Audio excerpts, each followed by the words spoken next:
Assalamualaikum warahmatullahi wabarakatuh. Hai Sobat ID Jatim Channel. Senang sekali saya Dama Bestari bisa menyapa teman-teman semua di podcast kesayangan kita. Di akhir tahun 2022 ini, kita seperti biasa akan ngobrol santai langsung dengan pakarnya tentang update kesehatan terkini. Dan sekarang kita sudah kedatangan nih tamu kita yang luar biasa. Selamat siang, dokter. Selamat siang, Dokter Iya. Hamba. Dokter Ika Mariani Ratna Devi, spesialis penyakit dalam ya dok ya. Iya, betul. Ya. Dokter gimana nih kabarnya? Baik, habis holiday ya. Holiday ya, iya betul. Ini holiday season ya dok ya. Iya, betul. Natal terus tahun baru. Ya, Dokter Ika silakan dok memperkenalkan diri sedikit dok. Ya, halo, salam kenal semuanya. Saya Dokter Ika Mariani Ratna Devi. Biasa dipanggil Dokter Ika, kadang ada yang panggil Dokter Devi ya. Saya asli Surabaya, lulusan UNER. Saya praktek di Rumah Sakit Mitra Keluarga Kenjeran dan juga di William Booth Surabaya. Jadi asli Surabaya, Dok. Asli Surabaya, Iya. arek Surabaya, bonek ya dok. Betul, nanti agak-agak medok biasanya. Iya, sama dok. Siap dok, luar biasa sekali ya Dokter Ika ini. Dan sekarang nih Sobat ID Jatim Channel, topik kita saat ini adalah yang manis-manis nih. Tapi bukan manis dalam arti yang positif ya. Karena kita akan bahas tentang kencing manis atau diabetes. Dan hari ini kita kasih ngerti tentang mengenal diabetes dan pencegahannya. Nah, ini sedikit info ya tentang diabetes, bahwa Federasi Diabetes Internasional telah mencatat 7 juta orang dewasa ya, ada ratusan juta orang dewasa atau 1 dari 10 orang hidup dengan diabetes di seluruh dunia. Dan diabetes juga menyebabkan 6,7 juta kematian atau 1 di tiap 5 detik ya. Dan di Indonesia nih dilaporkan sebagai 10 besar dengan penderita diabetes terbanyak di dunia. Tentunya kita nggak mau ya dok ya, Indonesia jadi terus-terusan menjadi salah satu negara dengan jumlah diabetes terbanyak. Ya, Langsung betul. saja kita kupas tuntas ya dok dengan Dokter Ika atau Dokter Devi ini. Nah ini dok, pertanyaan pertama, apa sih dok yang dimaksud dengan diabetes? Ya. Jadi kalau bahasa Indonesianya sering disebut sebagai kencing manis ya, Dok ya. Jadi diabetes itu adalah suatu kondisi di mana kadar gula itu meningkat secara kronis. Jadi ada peningkatan kadar gula darah tapi sifatnya kronis, Dok. Jadi sudah berlangsung lama gitu. Nah biasanya problemnya ada 2 ya. Jadi ada karena gangguan daripada fungsi pankreas. Jadi pankreas itu organ yang untuk memproduksi insulin. Nah itu bermasalah. Atau yang kedua masalahnya pada reseptor insulinnya. Jadi organ kita tuh sebetulnya kan punya seperti reseptor ya. Jadi seperti pintu-pintu supaya gula itu bisa masuk ke dalam sel. Nah problemnya biasanya pada 2 hal tersebut gitu. Gitu ya dok ya. Jadi memang mekanismenya ternyata cukup kompleks ya dok ya. Ya betul. Nah seringnya penyebab dari diabetes ini apa sih dok? Apakah memang gaya hidup atau memang sudah genetik dan lain-lain? Ya, pertanyaannya menarik ya dok ya. Biasanya pasien paling suka tanya, kenapa kok saya kena diabetes gitu ya. Jadi diabetes itu kan sebetulnya ada pembagiannya dok. Yang paling sering kita ketahui itu diabetes tipe 1 sama 2. Itu yang paling most common ya. Ada juga sebetulnya diabetes gestasional yang tipe-tipe lain. Nah, beda antara diabetes tipe 1 dan 2 ini yaitu pada faktor pemicu dan penyebabnya. Jadi kalau yang diabetes tipe 1 itu biasanya penyebabnya bisa karena autoimun. Jadi sel tubuh kita tuh merusak sendiri pankreas. Beda sama tipe 2. Nah, kalau tipe 2 itu biasanya paling sering karena kita itu inaktivitas, mager ya bahasa zaman now. Jadi kurang beraktivitas. Lifestyle-nya salah gitu ya. Lifestyle-nya salah. Iya, baik dok. Jadi memang ada 2 jenis ya dok ya, tadi DM1 dan DM2, dan itu beberapa penyebab ya, mungkin entah penyebab entah pencetus juga dok ya. Bisa penyebab, bisa pencetus.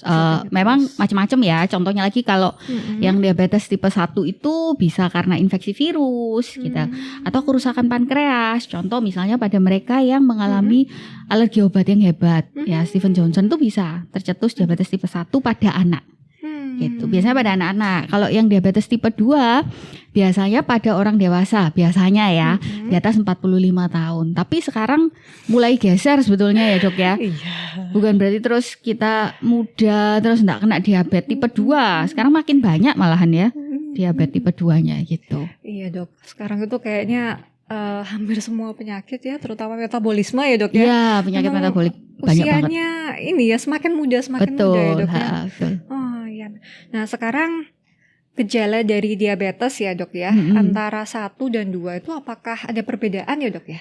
Ya, jadi gejalanya sebetulnya semua gejala diabetes itu sama dok. Cuman pada anak-anak seringkali itu orang tua kurang mewaspadai ya.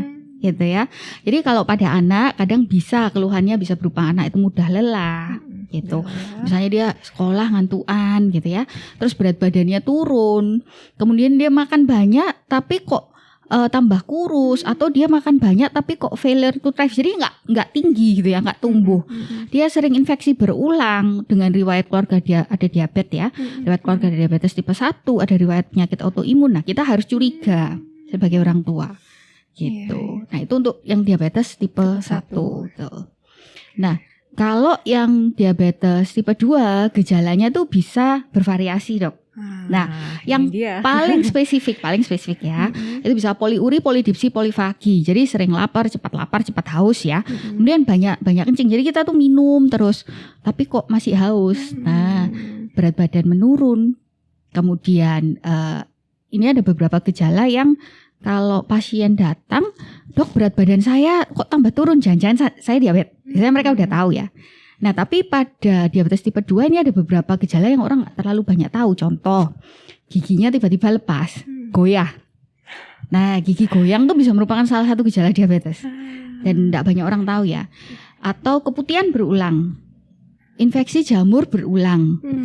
Ya, infeksi pada tubuh berulang. Nah, itu harus curiga. Apalagi kalau wanita sering keputihan gak sembuh-sembuh, bisa jadi gejala diabetes gitu. Gitu ya dok ya. Berarti bisa dibilang ini ya manifestasinya 1000 gejala ya dok ya. Iya betul, dan banyak yang tahu ya kalau gejala yang tadi saya sebutkan. Betul. Iya benar-benar dok. Itu bisa saja gejala yang mungkin beberapa orang ya udah biasa gitu ya. Iya, biasa keputihan dok gitu kan. Dikira biasa karena mungkin kurang menjaga kebersihan gitu. Ternyata kok berulang. Saya cek gulanya ternyata 500. Nggak tahu juga orangnya kan karena figurnya slim gitu. Iya. Jadi memang jangan dikira kalau misalnya slim, langsing, kurus itu nggak mungkin diabetes ya. Betul. Belum tentu ya dok ya. Iya, oke baik. Nah, sekarang pertanyaan selanjutnya dok. Ini yang paling sering juga ya ditanyakan oleh teman-teman mungkin. Kita fokus ke pencegahan ya dok ya. Bagaimana sih dok tips cara mencegahnya? Supaya nggak kena diabetes. Yang pertama tentunya itu kita harus menjaga yang namanya lifestyle ya. Pola makan itu harus dijaga. Jangan terlalu mengkonsumsi makanan yang manis, yang terlalu banyak diolah. Itu yang pertama. Yang kedua itu kita harus beraktivitas. Jadi berolahraga dok. Nah, seringkali pasien ini merasa bahwa saya tuh sudah olahraga dok, terutama ibu rumah tangga ya. Saya sudah olahraga, saya tuh setiap hari ya dok, ngepel, nyapu, ngomong anak gitu ya, ke pasar. Nah, padahal yang namanya berolahraga itu adalah aktivitas yang dilakukan secara rutin ya, kemudian konsisten dan ritmis. Jadi bukan terus keluar belanja ketemu tetangga 30 menit gitu ya, 5 menitnya ngobrol jalan kaki, enggak seperti itu. Harus rutin dan kemudian ritmis. Nah, itu baru yang disebut sebagai olahraga. Kemudian juga menghindari yang namanya stres. Nah, susah ya. Zaman sekarang siapa yang enggak stres? Mungkin dikelola ya dok ya, lebih pasnya ya. Betul, mengelola stres. Jadi apa yang bisa kita kendalikan ya dikendalikan. Ada hal yang bisa dikendalikan, ada yang tidak gitu ya. Jadi enggak semuanya harus dipikirkan. Yang keempat adalah tentunya melakukan screening secara rutin. Jadi mulai dari kita usia di atas 40 itu kita harus cek darah gitu ya. Cek profil metabolismenya, HbA1c-nya, dilihat ada enggak kira-kira tanda-tanda ke arah diabetes gitu. Ya dok, memang berarti teman-teman yang mungkin ada di instansi atau institusi yang secara rutin ada medical check up itu bisa ya dok ya. Mungkin walaupun masih muda juga nggak apa-apa ya dok ya. Untuk jaga-jaga gitu. Ya, harusnya mulai dari muda ya. Karena sekarang seperti yang tadi saya sebutkan itu, dok, banyak yang anak muda tapi misdiagnosis ya, kecolongan gitu ya istilahnya ya. Pasien saya diabetes usia berapa? 15, 16, 17? Ada tipe juga. 2. Ya, karena mereka obes. Ini yang tipe-tipe yang obesitas ya. Jadi maka kecilnya baik-baik aja. Setelah itu kan mungkin perubahan daripada lifestyle ya. Iya, dan ya. terkontrol pakai obat. Beda ya, kalau yang diabetes tipe 1 itu kan kerusakannya pada pankreas. Itu tergantung pada insulin. Nah, pasien-pasien saya ini yang tipe 2 karena dikasih obat yang paling standar dan ringan aja turun gulanya ya. Gitu. Jadi mereka termasuk yang tipe 2. Tipe 2 ya, padahal masih muda sekali ya dok ya. Muda. Ya ampun ya. Dan tadi saya juga menggarisbawahi soal olahraga ya dok ya. Iya Iya. betul. Saya memang kita sering ya berpikir bahwa ya udah lari-lari, jalan kaki, nyuci, nyapu-nyapu itu kan sudah olahraga. Padahal aktivitas fisik ya itu ya dok ya. Iya. Memang betul. kalau olahraga itu ada syaratnya tadi yang Ada 3 ya. syaratnya. Ada ritmis. Terus kemudian tadi juga ada harus ritmis, kemudian harus yang namanya konsisten, ada durasinya gitu ya. durasi. 30 menit dilakukan minimal 5 kali dalam waktu 1 minggu. Gitu. Ya. Jadi memang harus ada durasi dan frekuensinya ya dok ya dalam 1 minggu ya. Betul. Kalau olahraga mungkin ada nggak sih dok olahraga yang disarankan yang mungkin memang kalau olahraga memang personal ya dok ya. Tapi secara umum mungkin dari perhimpunan penyakit dalam di dunia mungkin ya. Iya. Atau ada semacam kayak standar olahraga itu selain durasi dan frekuensi ada tipe-tipe yang terbukti paling bagus ya dari jurnal dan lain-lain untuk mencegah diabetes gitu dok. Kalau dari tipenya sebenarnya nggak ada sih dok. Gak ada, ya. Yang penting adalah kita melakukan olahraga itu secara konsisten. Gitu. Karena yang namanya olahraga itu kan suatu lifestyle ya. Harusnya menjadi lifestyle ya. Kalau yang untuk mencegah jantung tuh dikatakan memang kita harus 10.000 langkah ya. 10.000 langkah setiap hari itu kalau kita hitung mungkin sekitar 8 kilo, jauh banget ya. Kalau kita nggak bisa mengerjakan itu, ya nggak apa-apa. Kita bisa berolahraga paling tidak setengah jam. Paksakan diri, rutin aja. Nah itu sudah membawa benefit yang besar banget untuk yang namanya reseptor insulin, supaya reseptor insulin itu sensitif gitu ya, peka. Jadi pada saat dokter memberikan obat, obatnya itu bisa bekerja dengan maksimal. Nah seringkali kan lifestyle daripada pasien ini kita memperbaiki dengan ngasih obat, ngasih segala macam ya, tapi lifestyle-nya belum diubah. Nah itu juga mempengaruhi yang namanya pengobatan gitu. Jadi akhirnya gulanya nggak bisa turun gitu tuh. Memang suatu perubahan itu memang butuh perjuangan ya dok ya. Memang kita harus rutin dan konsisten itu ya. Nah memang sedikit-sedikit tapi sering ya itu lebih baik daripada nggak sama sekali. Nggak daripada nggak sama sekali, betul. Nggak sama sekali. Dan kalau misalnya kan ada ya orang yang mungkin sebulan sekali misalnya naik gunung gitu ya dok, atau olahraga berat yang sampai berjam-jam. Tapi kalau cuma sekali dalam sebulan ya sama aja sama gitu aja ya. Betul. Daripada tidak sama sekali, bahwa sedikit-sedikit tapi sering itu udah hebat banget, progres banget ya dok ya. Dan sebetulnya bisa diakali ya. Kita bisa ngakalin. Misal parkir nih, jangan parkir yang deketnya lift, jauh banget gitu ya. Jadi kita harus jalan. Terus misalnya naik turun building ya, jangan pakai jangan pakai lift ya, jalan kaki gitu. Itu kan bisa diakalin ya. Angkat barang berat atau apa. Nah itu bisa membantu. Ya dok ya. Betul. Jadi perubahannya dalam yang lain ya, berarti memang diakalin dengan setiap kita bekerja gitu ya, paling tidak aktivitas fisiknya daripada naik lift gitu ya, naik eskalator kan. Biar nggak mager ya dok ya. Biar nggak mager. Iya. Kalau makanan nih dok ya, kan memang jujur aja makanan sekarang itu apalagi sekarang banyak street food dan lain-lain ya dok ya, apalagi ya bisa diakses dengan sangat cepat dan mudah lewat aplikasi. Mungkin ada ini dok. Kalau misalnya yang diet yang kalorinya dihitung itu kan mungkin agak ribet ya dok ya. Iya, susah banget ya. Iya dok. Sebetulnya memang untuk mengendalikan gula pada diabetes kan yang terpenting itu kita mengatur jumlah kalori yang masuk kan gitu ya dok ya. Nah saya biasanya menyarankan ke pasien paling enggak itu mempelajari makanan-makanan dengan indeks glikemik rendah. Jadi apa itu dok? Nah, apa itu gitu ya? Jadi makanan itu sebetulnya punya yang namanya indeks glikemik yang menunjukkan seberapa cepat sih dia itu meningkatkan kadar gula. Jadi semakin rendah indeks glikemik, dia lebih tidak meningkatkan gula darah dibandingkan makanan yang indeks glikemiknya tinggi. Contoh, pada saat saya mau makan buah nih, antara apel dengan semangka itu indeks glikemiknya berbeda, lebih tinggi semangka. Jadi saya akan memilih apel. Contoh seperti itu. Atau misalnya mau memilih karbohidrat, namanya nasi putih itu indeks glikemiknya lebih tinggi dok dibanding yang beras merah. Jadi ada tabelnya dan itu sebetulnya cukup gampang ya kita search di Google ya.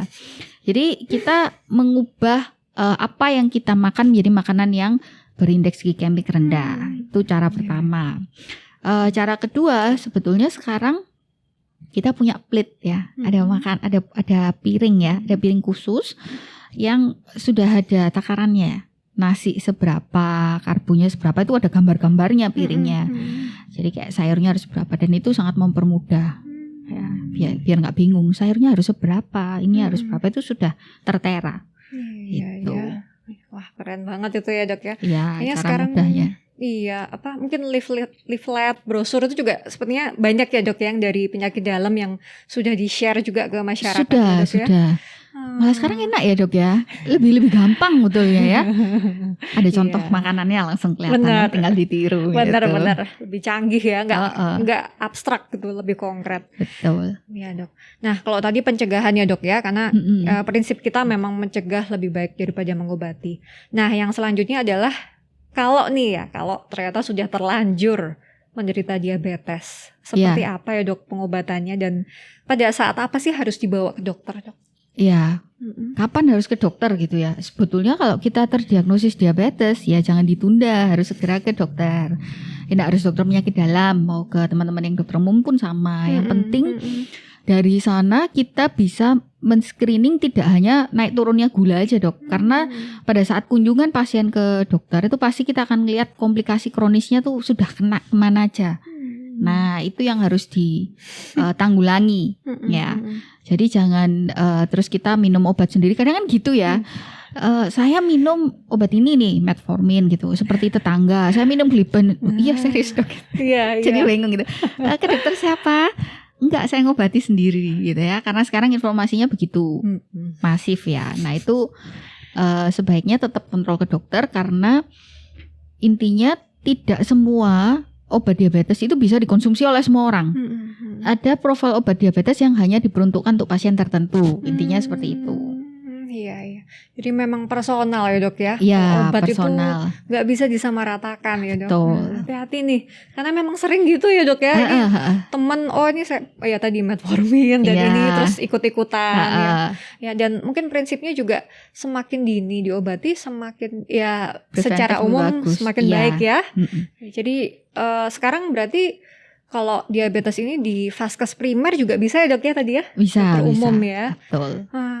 Ini mumpung nih ya sekarang kan BPJS gitu ya, asuransi kan juga pasti sudah ya dibanding 10 tahun yang lalu ya dok ya, mungkin udah lebih masif dipakai tuh ya jadi asuransinya ya dok ya.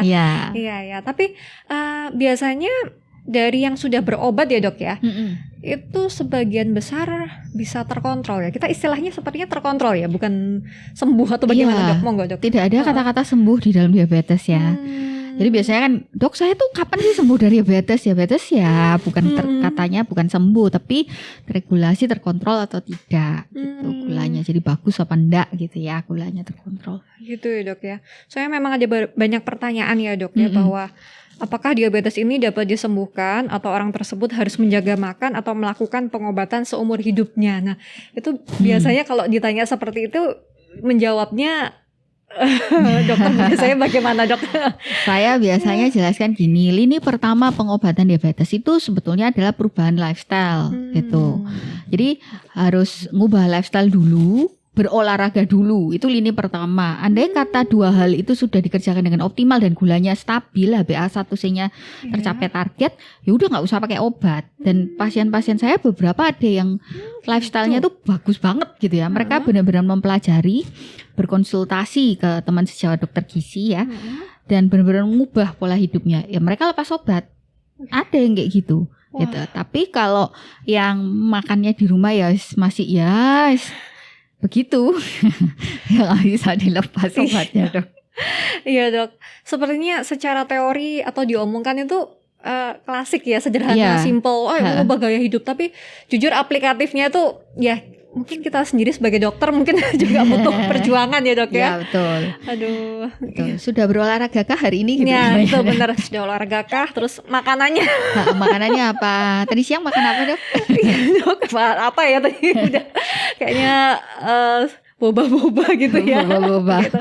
Tapi bisa nggak sih dok misalnya gaya hidup itu apa ya, kan sekarang kan banyak ya dok ada yang ya iklan-iklan yang kurang jelas sumbernya itu ya dok, bahwa makanan ini itu maka 100% diabetesnya akan terkontrol atau sembuh ya, atau mungkin yang herbal-herbal itu gimana dok? Nah kembali lagi sebetulnya untuk yang namanya mengendalikan diabetes itu kan tidak semudah itu ya dok ya. Jadi nggak cuma terus ngatur makan semua selesai beres. Nggak seperti itu. Ada lifestyle yang harus diubah. Ada pola pikir kita yang harus diubah. Stres kan pengaruh banget ya.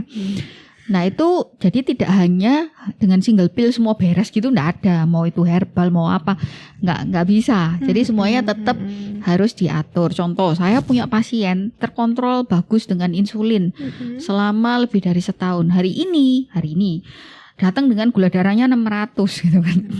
Kaget yang gini, kok bisa jadi 600 ini ngapain aja. Ternyata ada masalah di rumah, masalah di keluarga gitu kan. Nah itu benar-benar pengaruh banget. Jadi mau dikasih herbal harga jutaan pun faktor yang lain seperti apa, sudah diperbaiki belum gitu. Nah, berarti memang harus multifaktor ya dok ya. Iya, harus dikontrol semua. Harus dikontrol semua. Jadi jangan percaya kalau misalnya ada yang menjanjikan ya dok ya bahwa satu pengobatan tunggal sembuh semua ya.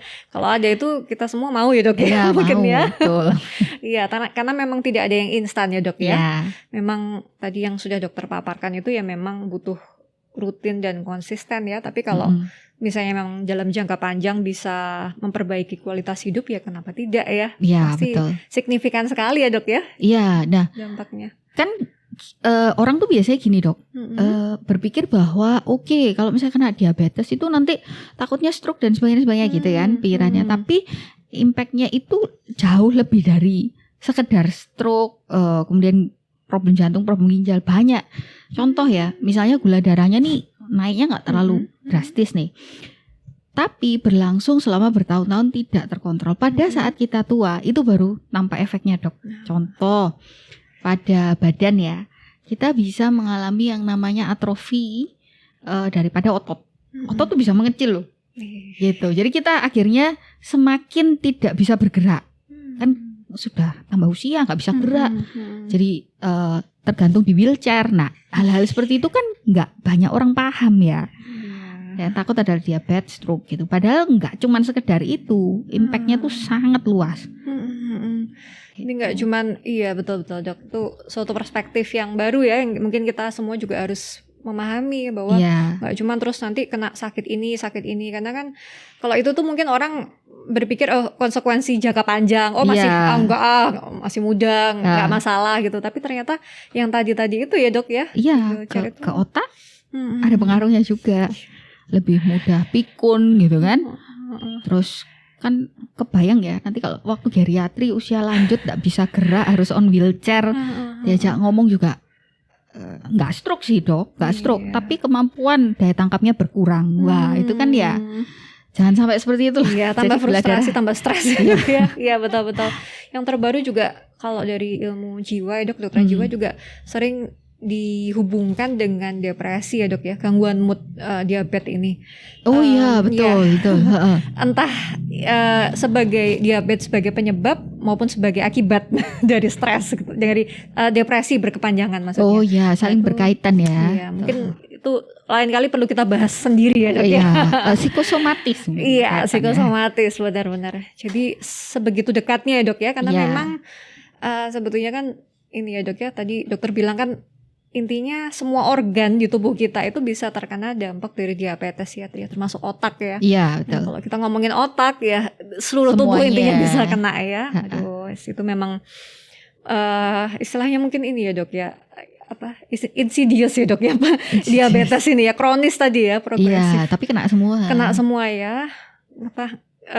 Kelihatannya ini ya semacam kayak silent killer gitu ya dok ya. Kayaknya nggak apa-apa, nggak usah minum obat, saya bisa beraktivitas, tapi lama-lama itu sudah komplikasi. Iya. Nah, sekarang pertanyaan selanjutnya nih. Apa ada penyakit atau kondisi yang diabaikan kemudian lama-kelamaan akan menyebabkan diabetes? Nah, tadi kayaknya Dokter Ika sudah sempat menyebutkan autoimun ya, infeksi dan lain-lain. Ya. Mungkin ada lagi dokter? Contohnya lagi ya, kalau kita punya penyakit metabolik. Jadi penyakit metabolik itu nggak pernah sendiri kan dok. Jadi dia suka ajak temen. Jadi kadang misalnya berkelompok gitu ya, hiperkolesterol yang diabaikan, hipertensi yang diabaikan, itu juga pada akhirnya bisa mempengaruhi kualitas pembuluh darah. Nah, pada saat kualitas pembuluh darah terganggu, nah kita akan lebih mudah terkena yang namanya diabetes. Jadi ya jangan diabaikan, semua harus dikontrol dengan baik. Gitu. Ya dok ya. Jadi hipertensi ya pertama dok ya. Tensi, hiperurik acid, hiperkolesterol itu semua harus dipantau. Baik. Terus kemudian tadi infeksi ya dok ya. Ya. Kalau infeksi dok, ngomong-ngomong tentang infeksi kan yang masih kita sekarang kan masih pandemi ya dok ya. COVID itu ada juga nggak dok? Ada kaitannya karena dia mengakibatkan inflamasi yang kronis. Gitu. Jadi ya memang kita harus vaksin ya, jangan sampai terkena ya. Iya benar. Jadi jangka panjangnya ya dok ya. Betul. Bisa ya. Ya, dan memang ada penelitiannya. Memang kan ini COVID-nya kan baru terjadi ya dok ya. Jadi belum ada riset jangka panjang. Tapi untuk yang short term itu dikatakan bisa mempengaruhi terhadap kemungkinan yang namanya risiko diabetes di masa depan. Nah, jadi kita harus berjaga-jaga. Saya sudah pernah kena 2 kali loh dok. Iya. Aduh, semoga tidak lagi ya dok ya. Aduh, jadi harus mengubah lifestyle ini. Iya. Mungkin sebagai pengingat ya dok ya. Kalau mungkin dulu santuy. Kalau sekarang mau makan, saya lebih memilih makanan. Cara gampang juga ya. Mungkin buat biasanya saya ngajarin ke pasien. Kalau misalnya kita mau makan, maka pilihlah makanan yang tidak terlalu banyak diolah. Itu efeknya banyak banget gitu ya. Jadi misalnya nih, kita milih makan tahu itu cuma digoreng, simple gitu ya. Yang satunya lagi dibumbu, saya nggak tahu Bali segala macam. Itu kan semakin banyak menambahkan bumbu ya kan. Jadi semakin itu kalorinya pasti lebih besar. Jadi intinya kembalilah ke proses pengolahan makanan yang sederhana. Semakin sederhana dia semakin jauh lebih baik dan sehat. Nggak harus raw food juga sih, harus raw food, tapi semakin simple pengolahannya itu jauh lebih aman gitu. Iya, baik. Karena sekarang memang sering ya dok ya, ya betul dokter bilang tadi yang Bali terus ya apa kayak sekarang kan banyak banget kan ya. Berarti yang ala Korea nih. Iya benar juga dok. Street food itu diolah berapa kali itu nggak tahu lihatnya gini. Ya itu juga harus diajarin ke anak-anak ya, terutama ke anak-anak mungkin supaya mungkin dengan kita mengedukasi anak-anak itu mereka lebih aware ke depannya supaya mereka bisa memilih makanan. Karena sebetulnya yang harus diselamatkan kan bukan cuma yang dewasa saja, yang anak-anak juga harus tahu. Generasi yang ini ya justru yang nanti kelak masa depannya ini ya. Betul. Iya benar-benar. Karena memang sih dok kalau soal makanan itu sekarang ya dibanding saya aja waktu masih kecil gitu, ya sekarang memang aksesnya luar biasa. Makanan olahan itu semua orang, semua anak kecil juga mungkin sudah seminggu gitu mungkin hampir setiap hari ya dok makan seperti itu. Betul. Memprihatinkan ya dok ya. Iya, ada aplikasi yang memungkinkan lagi kan, mau jam 12 malam makan ya bisa. Mau jam berapa aja makan selama ada yang buka bisa. Iya, saya juga kadang itu mungkin terpikir ya kalau misalnya rokok itu ya, bahkan rokok pun yang semua orang juga sudah tahu dipampang visualnya foto bahwa akan meningkatkan risiko kanker dan lain-lain gitu, itu aja orang ya masih abai ya. Nah ini kalau misalnya makanan gitu dikasih foto terpampang gitu tapi nggak tetap aja. Iya tetap aja ya. Iya karena udah mungkin otak kita terbiasa dengan sesuatu yang dalam jangka pendek atau instan mungkin menyenangkan ya dok ya. Iya berarti memang betul kata dokter Ika harus ada motivasi lebih gitu ya dok ya untuk bisa konsisten dan rutin gitu ya. Iya betul. Nah kalau kebetulan karena sebagai penyakit dalam kan memang pasiennya yang dihadapi pasien itu ya dok ya. Jadi setiap hari tuh remindernya ada. Jangan sampai itu tiap hari ngeliat gitu. Jadi ya itu sih intinya adalah cara kita memilih makanan itu sebetulnya sangat mempengaruhi kesehatan kita di masa depan. You are what you eat itu ya. Betul ya dok ya. Aduh ya itu harus catat ya itu harus catat dan lakukan, nggak cuma dicatat aja ya dok ya. Ya ini sekarang juga ini mungkin sebagai yang mempertegas ya dok ya. Apakah diabetes ini bisa menjadi kondisi yang berbahaya atau hingga mematikan? Tadi sepertinya sudah terjawab ya. Dan komplikasi seperti apa yang dapat terjadi? Mungkin dokter bisa cerita sedikit tentang pasien-pasiennya deh dok. Pasien-pasien saya ya. Jadi pasien saya yang pertama, pasien diabetes itu paling banyak mengalami kondisi cuci darah ya, gagal ginjal. Itu sebagian besar juga dari diabetes yang tidak terkontrol, diabetes yang tidak terregulasi. Jadi bukan cuma sekedar batu, darah tinggi gitu kan. Biasanya bayangannya kan aku nggak mau kena batu dok, nanti aku gagal ginjal, lupa. Kalau diabetes itu juga sebagai salah satu faktor penyumbang untuk cuci darah yang besar. Itu satu. Terus kedua, yang namanya diabetes dengan yang namanya kolesterol itu kan sangat berkaitan ya dok ya. Saya punya pasien yang usia 30 tahun sudah stroke ya, karena triglyceridnya sampai 3000 karena gulanya yang tidak terkontrol gitu. Jadi akhirnya karena lifestyle-nya salah, mau dikasih insulin kayak apapun, semahal apapun ya gulanya nggak bisa turun, akhirnya triglyceridnya juga nggak turun. Nah, komplikasi seperti itu. Yang ketiga, komplikasi yang namanya ini terkait sama tes ini juga ya, namanya psikiater juga ya. Jadi kayak depresi kronis ya, benar banyak pasien-pasien yang kayak gitu ya, mengalami disfungsi ereksi itu juga banyak. Kemudian mengalami perubahan tekstur kulit dok, jadi kelihatan kayak apa ya, nggak sehat, nggak fresh. Iya, itu berarti estetika juga estetik ya, jadi kayak nggak tahu ya gimana cara menjelaskannya ya. Kayak keriput semua lah gitu ya. Itu secara ini. Yang keempat, biasanya juga demensianya lebih dini gitu. Aduh. Jadi ya lainnya sih amputasi itu banyak ya, amputasi kaki, infeksi banyak dok. Horor ya dok ya sebetulnya. Kalau kita ngomong komplikasi itu horor. Benar-benar. Makanya ini betul-betul kita semua harus aware ya dok ya. Dan untuk satu pencegahan tentunya. Tapi kalau misalnya sudah ternyata ya mungkin kita nggak tahu ya, dan ternyata sudah diabetes ya, ada hal-hal yang bisa kita lakukan ya, kayak tadi ada hal yang bisa kita usahakan atau kita kendalikan, yaitu diri kita sendiri ya dok ya. Kalau eksternal ya usia dan apa ya, memang itu faktor eksternal ya dok, faktor di luar kendali. Tapi kan yang penting ikhtiar ya dok ya, usaha. Ya betul dok. Nah ini bincang kita sekarang seru sekali ya dok ya, nggak terasa sudah 30 menit dok kita ngobrol-ngobrol. Terima kasih banyak ya dokter Ika. Ini alhamdulillah sangat bermanfaat ya, dan sangat aplikatif tadi dok, soalnya dikasih contoh-contohnya juga, makanan, gaya hidup dan lain-lain. Ya semoga sobat ID Jatim Channel di sini juga bisa mencatat dan mengaplikasikan semuanya.